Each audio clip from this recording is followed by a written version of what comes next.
Love is the spirit of this church, and service is its law, to dwell together in peace, to seek the truth in love, and to help one another.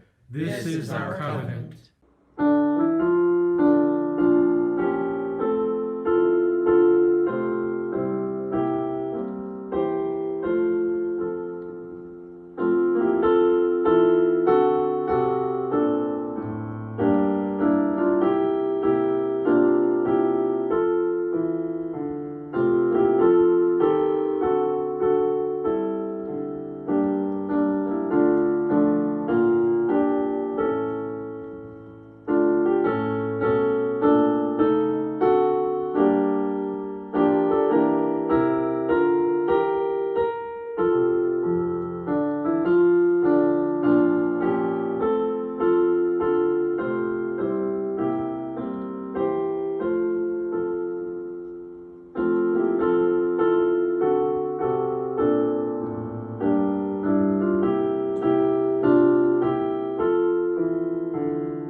So welcome to the pagan holiday of Beltane.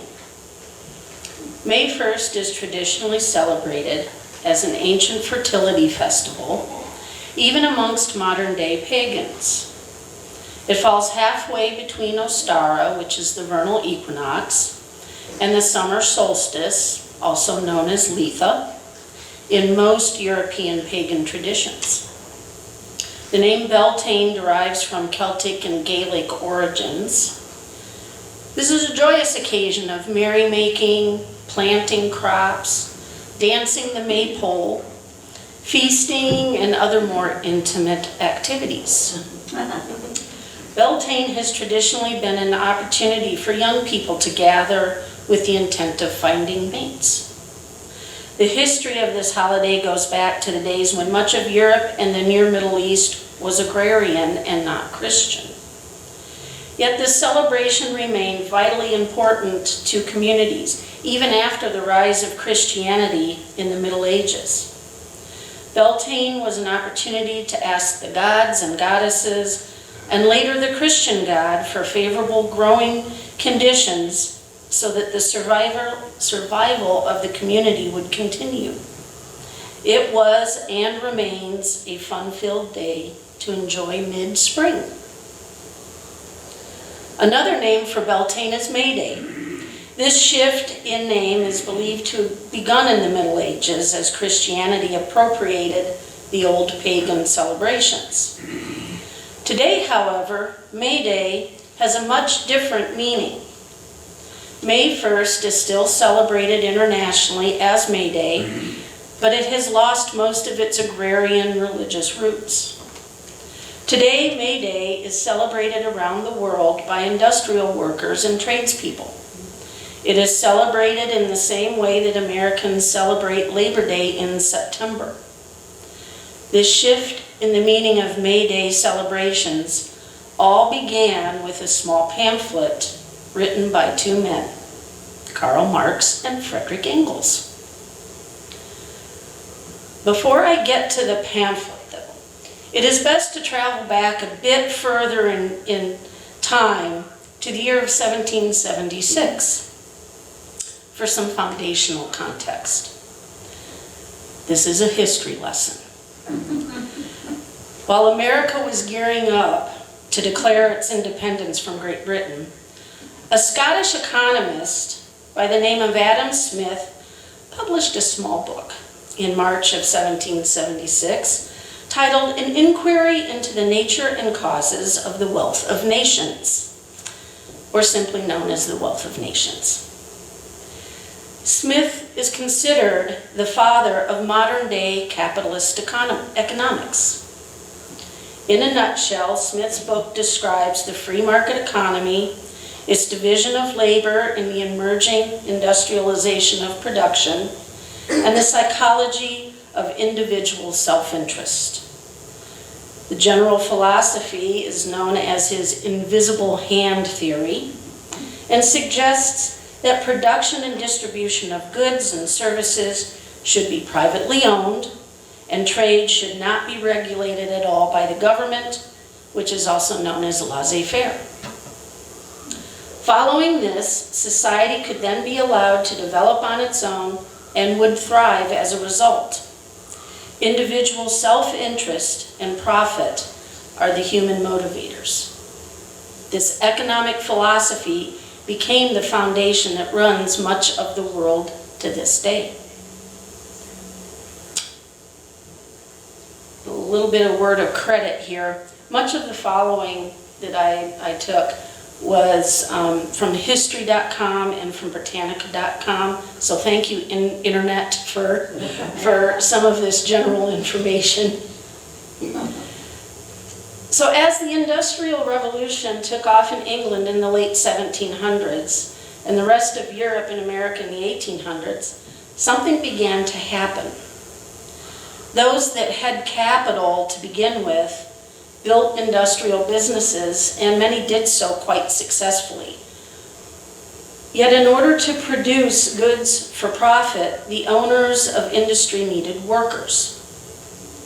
Folks that lived in the country and farmed began to migrate to the cities with the hope of being able to make a better living for themselves and their family. In order to maximize profit, however, workers were hired as cheaply as possible. Sound familiar? Unfortunately, many of those same workers wound up being exploited by the industries that hired them, causing many workers to become poorer than they were before. Class divisions widened, pitting industrial capitalists against the workers and vice versa. As a reaction to the problems experienced with the burgeoning free market capitalist economies in Europe, namely issues with worker exploitation and the widening wealth gap, new philosophies began to take shape. In the early 1800s, philosophers of social theory, such as Charles Fourier in France and Robert Owens in England, who, by the way, experimented with an early socialist community in New Harmony, Indiana. I have a history book up there about that. Proposed communal utopian living as a means to dealing with disparities in wealth. These philosophies became the foundation of what would later become known as socialism and communism, the pushback to Adam Smith and the ideas of individualism and capitalism. So enter a pair of German men who in the 1840s became colleagues and friends, Karl Marx Friedrich Engels. Karl Marx was from a large Jewish family and of some significance, his father being a lawyer, in what was known as Prussia at the time. Marx studied both law and philosophy at universities in Bonn and Berlin.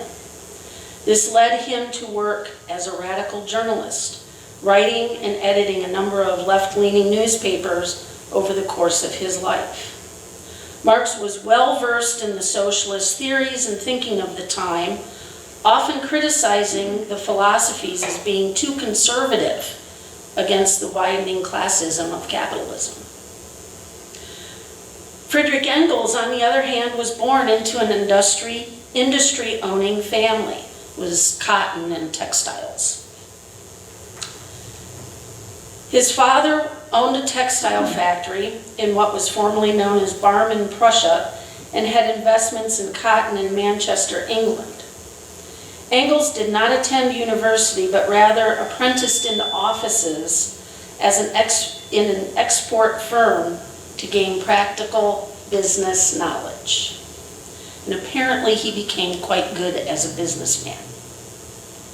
Despite being groomed for a life in business, Engels began delving into liberal social philosophies, most notably that of G.W.F. Hegel. He would work as a businessman during the day and secretly meet with groups of leftist intellectuals to discuss liberal and revolutionary politics and philosophy, including the concepts of socialism and communism. While both men began intermingling with the same circles of thinkers through the early 1840s in Europe, it wasn't until 1845 that the two met in Paris and cemented a lifelong friendship that led to collaboration on a number of political and philosophical works. Both were heavily involved in different burgeoning socialist groups, most notably the League of the Just. In June of 1847, the League held a Congress in London. The League of the Just became, after Engels successfully petitioned for a name change, the League of the Just became known as the Communist League. Marx and Engels were then commissioned with a history-changing task: create the official statement of principles and democratic policies for the group. This collaboration was published as a pamphlet in 1848 and became known as the Communist Manifesto. Contrary to today's equating communism with totalitarianism, dictators, and loss of freedom, which is true enough in reality, the original principles of the Communist Manifesto were structured to be quite democratic.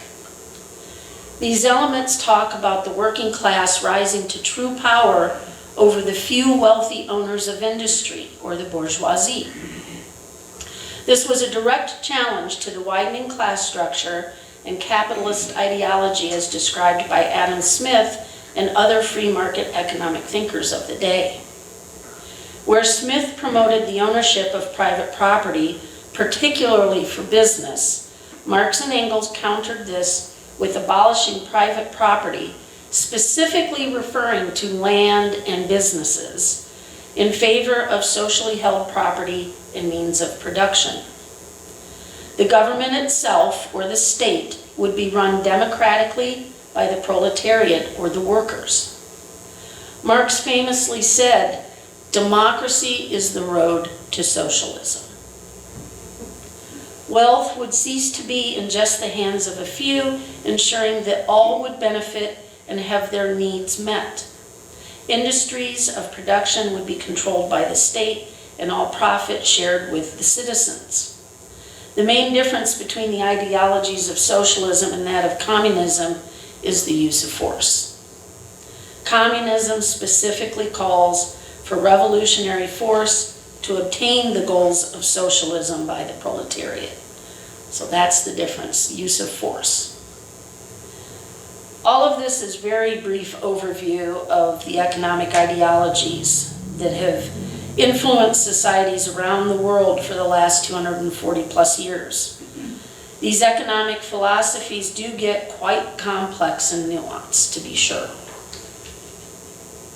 Yet these very ideas have woven an intricate web in our history, connecting thoughts, people, politics, and events in ways not often recognized.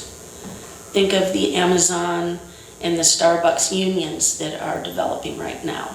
That can be attributed to the Communist Manifesto.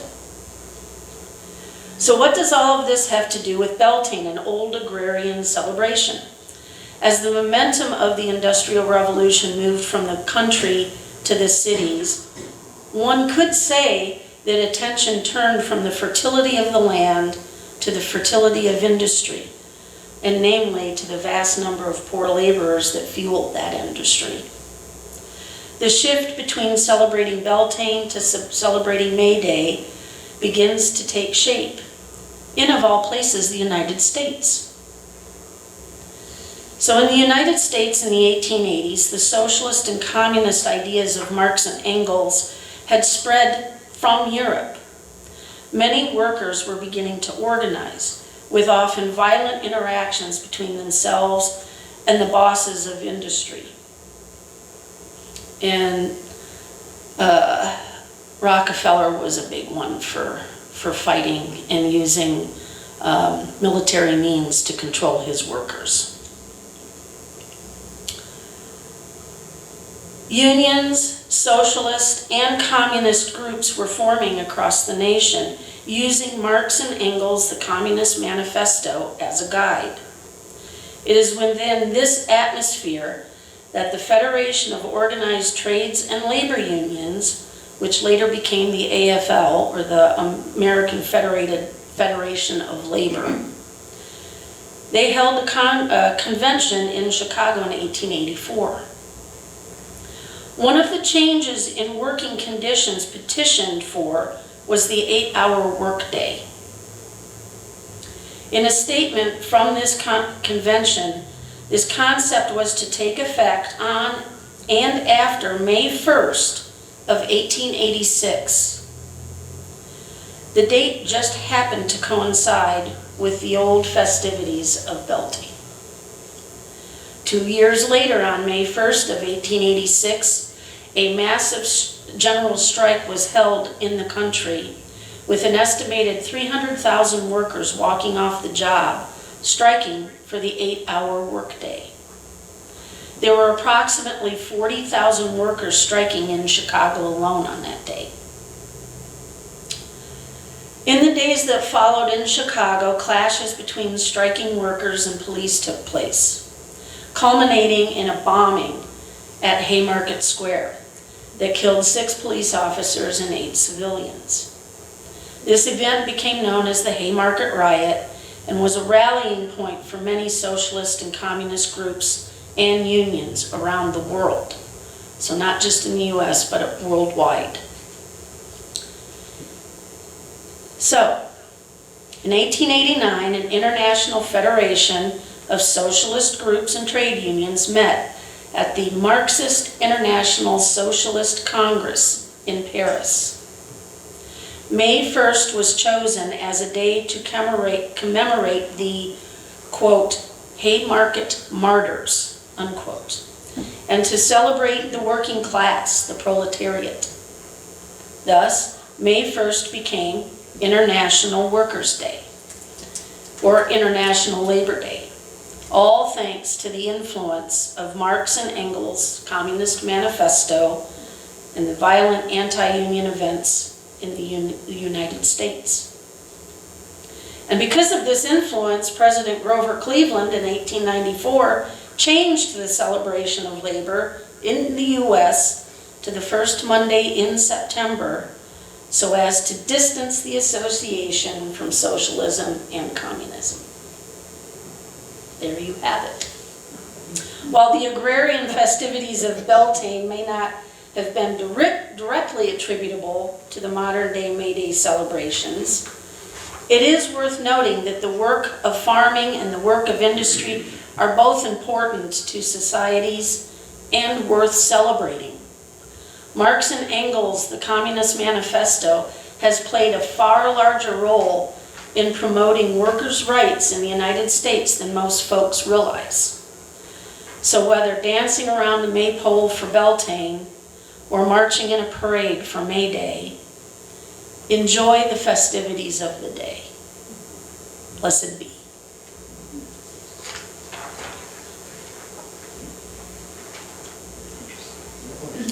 And now, we have hymn number 358, Rank by Rank, Again We Stand.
It wouldn't be fitting if I didn't read from the Communist Manifesto.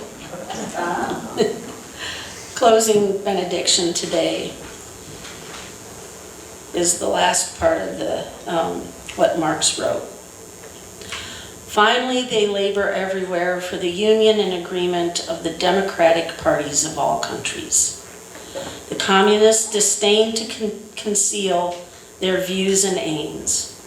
They openly declare that their ends can be attained only by the forcible overthrow of all existing conditions. Let the ruling classes tremble at a communistic revolution. The proletarians have nothing to lose but their chains. They have a world to win. Working men of all countries unite. And women. Yeah.